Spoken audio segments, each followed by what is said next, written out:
Good morning students, I am Gunjan Joshi from Navjyoti global school Paharpani. तो आज हम अपनी क्लास 5 का चैप्टर 11 चावल की रोटियां पढ़ रहे हैं। ठीक है, तो अब हम ये एक नाटक है। ठीक है, इसमें पात्र परिचय दिए गए हैं। कोको क्या है, 8 साल के एक बर्मी लड़का, कुछ मोटा। ठीक है, नीनी क्या है, 9 साल की बर्मी लड़का, 9 साल का बर्मी लड़का और कोको का दोस्त है। 308 साल का बर्मी लड़का कोको का दोस्त। मिमी 7 साल की बर्मी लड़की कोको की दोस्त। उबातुन जनता की दुकान का प्रबंधक। इसका अभिनय कोई लंबे कद का लड़का नुकीली मूंछ और चश्मा लगाकर कर सकता है। ठीक है, इसमें बताया। अब एक सादा, क्या बोल रहे हैं, एक सादा कमरा, दीवारों पर बांस की चटाइयाँ रखी हैं। एक दीवार के सहारे रखी अलमारी है। अलमारी के ऊपर एक रेडियो, चाय की केतली, कुछ कप और खाली गुलाबी फूलदान रखा है। कमरे के बीच फर्श पर एक चटाई बिछी है जिसके ऊपर कम ऊंचाई वाली गोल मेज रखी है। कम ऊंचाई वाली मतलब ज़्यादा ऊंचा नहीं है वो। 2 दरवाजे, एक दरवाजा पीछे की ओर खुलता है और दूसरा एक किनारे की ओर। ठीक है, पंछियों के चहचहाने की साथ साथ क्या होता है, पर्दा उठता है। दूर कहीं मुर्गा बाग देता है, कुत्ता भौंकता है, कहीं प्रार्थना की घंटियाँ बजती है। कोको आता है और जमाई लेकर, मतलब वो नींद में आता है, जमाई लेकर अपने को सीधा करता है। ठीक है, मतलब नींद से उठ के आता है। कोको, माता पिता धान लगाने खेतों में चले गए हैं। जब तक माँ खाना बनाने के लिए लौट कर नहीं आती मुझे घर की देखभाल करनी है। देखता हूँ माँ ने नाश्ते में मेरे लिए क्या बना कर रखा है। तो कोको क्या कहता है, माता पिता क्या धान लगाने के लिए खेतों में चले गए। अब जब तक माता पिता खाना बनाने के लिए लौट कर नहीं आते उसे घर की क्या करनी है, देखभाल करनी है। तो देखता है कि माँ ने नाश्ते के लिए क्या बनाया है। ठीक है, तो क्या होता है, वह अलमारी की तरफ जाता है और उसे खोल कर देखता है। वहाँ तीसरी तस्तरी निकाल कर देखता है कि चावल की 4 रोटियां हैं। वह होठों पर जीभ फेरता है और मुस्कुराता है। तो देखता है कि क्या है, उसके लिए चावल की 4 रोटियां रखी है। फिर कोको कहता है, हाँ मज़ा आ गया, चावल की रोटियां मेरी मनपसंद चीज़। वो पेट मलता हुआ रोटियों को मेज पर रखता है और बैठकर खाता है। ठीक है, बैठ जाता है। आज तो डट कर नाश्ता होगा, कहता है अब तो मैं खूब जम के नाश्ता करूँगा। और एक रोटी उठाकर मुंह में डालने लगता है तभी दरवाजे पर दस्तक देता है कोई, मतलब दरवाजे पर आता है। ठीक है, कोको, नीनी क्या कहती है, कोको को दरवाज़ा खोल, मैं हूँ नीनी। तो जो नीनी, जो 9 साल की बर्मी लड़का है, जो वो क्या बोलता है, कोको मैं हूँ नीनी, मैं उसका दोस्त है कोको का। ठीक है, कोको कहता है गजब हो गया, तो भुक्कड़ नीनी है, उसकी नज़र रोटियों पे पड़ी तो ज़रूर मांगेगा और मैं इन्हें छुपा देता हूँ। तो वो सोचता है कि अब ये तो भुक्कड़ है बहुत, अब अगर ये मेरी रोटी देखेगा तो ज़रूर मांगेगा, तो उन्हें छुपा देता है। कोको कहता है गजब हो गया, यह तो भुक्कड़ नीनी है, उसकी नज़र में रोटियां पड़ी तो ज़रूर मांगेगा, मैंने छिपा देता हूँ। कहते हैं तो नीनी क्या करते हैं, दरवाज़ा खोलो कोको, तुम क्या कर रहे हो, इतनी देर लगा दी। कोको बोलता है तो कोको कहता है कि मैं इन्हें कहाँ छुपाऊँ। सोचता है, रेडियो की तरफ देखकर वो तस्तरी को क्या रेडियो के पीछे छिपा देता है। ठीक है, जोर से, अभी आता हूँ नीनी जरा रुको। फिर वो नीनी से बोलता है कि अभी आता हूँ नीनी रुको। तो अब आओ नीनी, अंदर आ जाओ। वो नीनी को अंदर बुलाते हैं, नीनी अंदर आता है। नीनी, दरवाज़ा खोलने में इतनी देर क्यों लगाई। कोको कहता है कुछ खास नहीं, मैंने अभी नाश्ता किया और मुँह धोने गया था। बोलो सुबह सुबह कैसे आना हो। कहता है क्या, यह मत कहना कि तुम भूल गए थे, परीक्षा के बारे में रेडियो पर खास सूचना आने वाली है। कोको कहते हैं लेकिन तुम्हारे घर भी तो रेडियो वह ख़राब है, इसलिए सोचा तुम्हारे रेडियो पर सुनूं। कौन बोलता है, नीनी। नीनी फिर बोलता है रेडियो उठाकर यहीं ले आओ ताकि हम आराम से लेटे लेटे सुन सके। कोको कहता है नीनी हमारे रेडियो में कुछ खराबी है। नीनी कहता है आओ कोशिश करके देखे, मैं उठाकर ले आता हूँ। तो वो नीनी अलमारी की तरफ जाने लगता है। कोको कहता है नहीं नहीं नीनी, इसे मत छूना, छूओगे तो करंट लगेगा। नीनी रुक जाता है। नीनी कहता है मैंने तो इसे छू ही लिया था भाई, मैं वह खबर ज़रूर सुनना चाहता हूँ, 300 के घर जाता हूँ, तुम आओगे। तो कोको कहता है नहीं, अच्छा फिर मिलेंगे। तो नीनी तेजी से बाहर निकल जाता है। कोको गहरी सांस लेकर बाल बचे अब चलकर नाश्ता किया जाए, मेरे पेट में चूहे दौड़ने लगे। कोको तस्तरी उठाकर मेज के पास आता है। ठीक है, एक रोटी उठाकर खाने लगता, तभी दरवाजे पर फिर से दस्तक सुनाई देती है, खटखट की आवाज़। तो कोको अपनी थाली नीचे रखता है। जब अब वो कहता है कि अब कौन है टपका जाने। तो मिमी, कोको दरवाज़ा खोलो, मैं हूँ मिमी। तो मिमी जो क्या है, कोको की दोस्त है 7 साल की, वो बोलती कि मैं हूँ मिमी। कोको दरवाज़ा खोल, तो कोको कहते बाप रे ये तो मिमी है, उसे चावल की रोटियाँ मेरी तरह बहुत अच्छी लगती है, वह हमेशा भूखी होती है, मुझे रोटियाँ छिपा देनी चाहिए, लेकिन कहाँ, वो सोचता है। फिर वो है तो कुछ खाने की चीज़ ढूंढने के लिए सारे कमरे की तलाशी लगी। तो फिर मिमी फिर दरवाज़ा खटखटाती है दोबारा। कोको दरवाज़ा खोलो ना, इतनी देर क्यों लग रही है, वो बोलती है। कोको से। तो कोको सोचता है कहाँ छिपाऊँ। कमरे के चारों तरफ देखता है, ठीक फिर वो फूलदान के अंदर छुपा देता है। कोको फूलदान में तस्तरी रखकर दरवाज़ा खोलता है। मिमी कागज़ में लिपटा बंडल उठाए कमरे में आती है। मिमी दरवाज़ा खोलने में इतनी देर क्यों कर दी, मिमी बोलती है कोको से। तो कोको कहता है मैंने अभी नाश्ता किया था और मुँह धोने लगा था, आओ बैठो। कोको और मिमी मेज के इर्द गिर्द बैठते हैं। मिमी क्या कहती है, मुझे अभी अभी तुम्हारे माता पिता मिले, तुम्हारी माताजी ने कहा कि तुम्हारे लिए चावल की कुछ रोटियां रखी है, मैंने सोचा। कोको कहते चावल की रोटियां हाँ थी तो, लेकिन मैंने सब खा ली, एक भी नहीं बची। मिमी पूछती है, कहती है नहीं।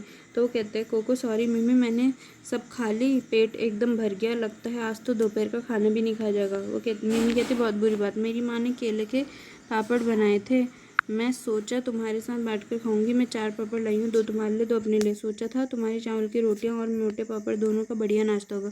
कागज़ का बंडल खोलती है, पापड़ निकालती है, वह उन्हें एक तस्तरी में डालकर मेज पर रखती है। गर्मा गर्म है, स्वादिष्ट भी। तुम्हारी भी क्या बदकिस्मती है कि तुम्हारा पेट बिल्कुल भरा हुआ और तुम कुछ खा भी नहीं सकते। कोको पापड़ देखकर होठों पर जीभ फेर कर, तो मैंने बड़ी गलती की जो उसे बताया कि मेरा पेट भरा, लेकिन मैं समझता हूँ कि वह 4 पापड़ तो खा नहीं सकती, शायद 2 मेरे लिए छोड़ जाए। तो मिमी क्या एक पापड़ उठाकर, क्या इन्हें निगलने के लिए चाय है, वो पूछती है मिमी। तो कोको कहता है हाँ हाँ अलमारी पर है, मैं ले आता हूँ। मिमी कहती है तुम तो चाय पियोगे नहीं, पेट भरा होगा। कोको कहता है मेरा पेट भूख से गुड़गुड़ कर रहा है, भगवान करे मिमी को गुड़गुड़ ना सुनाई दे। मिमी कहती है यह कैसी आवाज़ है। कोको कहता है आवाज़ कैसी आवाज़। मिमी कहती है हल्की सी गड़गड़ाने की वजह फिर हुई, सुना तुमने। कोको कहता है यह तो हमारे घर में चूहा घुसा है, वही आवाज़ करता है। कोको कहते हैं कौन। उसके दरवाजे पे फिर से खटखट की आवाज़ आती है। तो तिनसु कहती है मैं हूँ। तिनसु क्या है, तिनसु कहता है कि मैं हूँ तिनसु। कोको उठने लगता है, तुम बैठे रहो, आराम करो, तुम्हारा पेट बहुत भरा हुआ है, मैं खोलती हूँ, मिमी बोलती है। मिमी दरवाज़ा खोलती है, तिनसु गेंदे के फूलों का गुच्छा लिए आता है। तिनसु आहा मिमी भी यहाँ हैं, आओ तिनसु, मिमी बोलती है। मेज के पास जाकर हेलो कोको क्या बात है, तुम्हारी तबीयत ठीक नहीं है क्या, बोलता है तिनसु। तो कोको कहता है हेलो तिनसु। मिमी और तिनसु मेज के पास बैठ जाते हैं, ठीक है। फिर मिमी बोलती है तिनसु से, वह ठीक है, बस नाश्ते में चावल की रोटियां ज़्यादा खा ली है मिमी, ठीक है। तो तिनसु क्या बोलता है, केले के पापड़ों की तरफ देखकर, आहा केले के पापड़, कौन बोलता है, तिनसु, ठीक है। मिमी बोलती है मैं कोको के लिए भी ले आई थी, लेकिन चूंकि उसका पेट एकदम भरा हुआ है, तुम इन्हें ख़त्म करने में मेरी मदद करो, ठीक है, मिमी बोलती है। तो तिनसु बोलता है नेकी और पूछ पूछ, मैं तुम्हारी माँ गाँव में सबसे बढ़िया पापड़ बनाती है। तिनसु एक पापड़ उठाकर खाने लगता है। मिमी उसके लिए कप में चाय डालती है। मिमी के कप देकर, ये लो चाय के साथ खाओ। तिनसु चाय की चुस्की लेकर होठों पर जीभ फेर कर, बहुत ही बढ़िया चाय है, मेरी खुशकिस्मती जो इस वक्त यहाँ आ गया। फिर कोको बोलता है स्वागत तुम्हारी खुशकिस्मती और मेरी बदकिस्मती। मिमी और तिनसु एक एक पापड़ खा लेते हैं और मिमी दूसरा उठाती है। मिमी यह लो तिनसु एक और खाओ। तिनसु नहीं मेरे लिए तो एक ही काफ़ी है। मिमी आधा तो ले लो, दूसरा आधा मैं खा लूँगी, एक कोको के लिए रहा, शाम को खा लेगा। तिनसु तुम जोर डालती हो तो ले लेता हूँ। स्वागत कोको चलो एक तो मेरे लिए छोड़ रहे हैं, मैं भूख से मरा जा रहा हूँ। तिनसु यह आवाज़ कैसी। मिमी यहाँ एक बड़ा चूहा घुस गया है। कोको कहता है कि वही आवाज़ करता है। तिनसु ऐसा लगता है कि किसी का पेट भूख से गुड़गुड़ा रहा है। तिनसु और मिमी पापड़ खत्म करते हैं। मिमी क्या बोलते हैं, अच्छा ये फूल कैसे हैं। तिनसु ओ मैं तो भूल ही गया था, मेरी माँ ने कहा कि कोको की माँ ने कल दुकान से एक फूलदान खरीदा था, उन्होंने उस फूलदान में रखने के लिए भेजा। इधर उधर देखता है और उसे अलमारी के ऊपर फूलदान दिखाई दे रहा, फूलदान अलमारी पर। मिमी क्या मुझे दो, मैं इन्हें फूलदान में रख देती हूँ। तिनसु उसके हाथ में फूल देता है, वो उठने लगती है। कोको कहता है नहीं नहीं मिमी कहती तुमने तो मुझे डरा ही दिया, क्या बात है। कोको कहते हैं फूल, ये फूल, मेरी माँ को इस फूल से एलर्जी है, जब भी वह फूल देखती है तो उनके जिस्म में फुंसियाँ निकल आती है। तिनसु ओ मुझे इस बात का पता नहीं था, खैर मैं इन फूलों को वापस ले जाऊँगा। कोको चैन की सांस लेकर फिर क्या करता है, मुझे अपनी रोटियों को बचाने के लिए कितने झूठ बोलने पड़ेंगे, वो सोचता है। कोको कहता है फिर दरवाजे पे दस्तक होती है तो कोको कहता है कौन। उबातुन कहता है मैं हूँ दुकान का मैनेजर उबातुन, ठीक है। तो मिमी कहती कोको से बोलती है तुम मत उठो कोको, मैं खोलती हूँ दरवाज़ा ज़ोर से। वो बोलती है अभी आई उबातुन चाचा। उबातुन नीला फूलदान लिया आता है। उबातुन हेलो बच्चों मेज की तरफ देखकर लगता है छोटी मोटी पार्टी चल रही है। मिमी कहता है आओ चाचा आओ। मिमी कहती है। उबातुन मेज के पास बैठ जाता है। मिमी कहती है चाय लेंगे आप किससे। उबातुन चाचा से कहते हैं कोई ऐतराज़ नहीं, बहुत बहुत शुक्रिया। मिमी अलमारी की तरफ जाकर कप ले आती है और चाय डालकर उबातुन को देती है। उबातुन कप से चुस्की लेकर क्या मज़ेदार चाय है, खुशबू ताजगी आने लगी। लाने वाली। तिनसु कहते हैं चाचा आपने नाश्ता कर लिया? किससे पूछता है? उबातुन से। तो फिर उबातुन के कहते हैं अभी किया नहीं, मैं सोच रहा था किसी चाय की दुकान पर रुक कर लूँगा। कहती चाय की दुकान पर जाने की क्या ज़रूरत, आप यहाँ पापड़ ले सकते हो उबातुन, लेकिन मैं तुम में से किसी का हिस्सा नहीं मानना चाहता। तिनसु कहते कोई बात नहीं चाचा, हम सबके पेट तो भर गए हैं। उंगली से गले को छूता है। उबातुन बहुत बहुत शुक्रिया। अरे ये आवाज़ कैसी है? तिनसु ये चूहे की आवाज़ है, अक्सर ये आवाज़ करता है। उबातुन मुझे लगा किसी के पेट भूख से बुला रहा है। उबातुन पापड़ खाकर उठाकर खाने लगता है। उबातुन कोको तुम आज बहुत चुप हो, तबीयत तो ठीक है? कोको कुछ नहीं चाचा, मैं बिल्कुल ठीक हूँ। मिमी बोलते हैं उसका पेट बहुत भरा हुआ है, नाश्ता बहुत डट कर किया। उबातुन पापड़ खत्म करके हाथ से मुंह पोंछता है। उबातुन कोको तुम्हारी माँ हमारी दुकान से फूलदान लाई थी। इधर उधर देख कर हाँ वह रहा। कोको क्यों, फूलदान का क्या करना है? उबातुन तुम्हारी माँ ने नीला फूलदान मांगा था, उस वक्त मेरे पास वह रंग नहीं था तो गुलाबी ही ले आई। उनके जाने के बाद मुझे एक नीला फूलदान मिल गया, मैं उसे बदलने आया हूँ। बातुन रमाई के पास जाकर गुलाबी फूलदान उठा लेता है और उसकी जगह नीला फूलदान रख देता है। बातुन क्या कहता है कोको से, ये मुझे यकीन है तुम्हारी माँ नीला फूलदान लिखेगी तो बहुत खुश होगी। अब मैं चलूँगा, शुक्रिया और गुड बाय। तो मिमी और तिनसु दोनों बोलते हैं गुड बाय चाचा। कोको भी गुड बाय चाचा कहता है और गुड बाय मेरी चावल की रोटियाँ। तो दोनों को गुड बाय बोलता है। तो ये किसने लिखा है? पियोंग खिन ने, ठीक है। अब ये देखो यहाँ पे आपको मंच और मंचन बताया। एक सादा कमरा है, दीवारों पर बांस की चटाइयाँ हैं, एक दीवार के सहारे रखी अलमारी है, अलमारी के ऊपर एक रोटियाँ, चाय की केतली, कुछ कप और खाली गुलाबी फूलदान रखा है।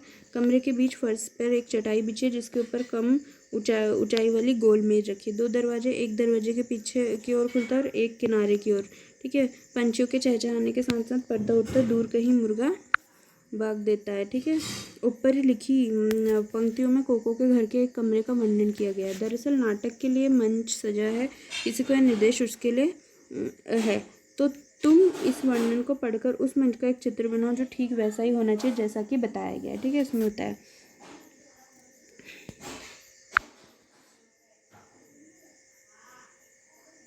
देखो इसमें क्या बोला है, नाटक में हिस्सा लेने वालों को पात्र कहते हैं। जिन पात्रों की भूमिका महत्वपूर्ण होती है उन्हें मुख्य पात्र, और जिनकी भूमिका ज़्यादा महत्वपूर्ण नहीं होती है उन्हें गौण पात्र कहते हैं। तो इस बोला इस नाटक में कौन कौन मुख्य और कौन कौन गौण पात्र है।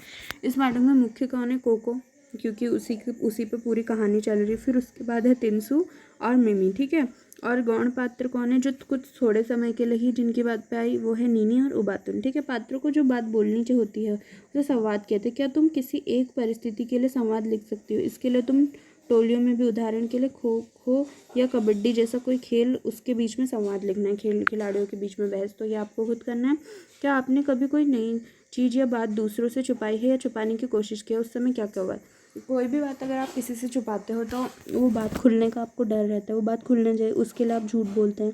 तो ऐसा ही कुछ होता है जैसा कि इसमें इस नाटक में कोको के साथ वो कहते हैं झूठ बोलने के लिए 100 झूठ बोलने पड़ते हैं। कि तुम्हें कहानी पढ़कर ऐसा लगता है कहानी की मदद से इस बात को समझाओ? हाँ, एक झूठ बोलने के लिए कई झूठ बोलने पड़ते हैं, क्योंकि अगर तुम किसी भी बात को लेकर एक झूठ बोलते हो तो वो बात ना खुल जाए करके तुम वो एक झूठ बोलते हो, और फिर अगर उसी बात को खुलने पे और कोई बात आती है तो तुम फिर झूठ बोलते हो, फिर झूठ बोलते हो, तो झूठ पे झूठ, झूठ पे झूठ बोल के 100 झूठ हो जाते हैं, ठीक है। तो चलो यहाँ पे ये पाठ ख़त्म होता है। धन्यवाद। मैं आशा करती हूँ कि आपको पाठ अच्छे से समझ में आया।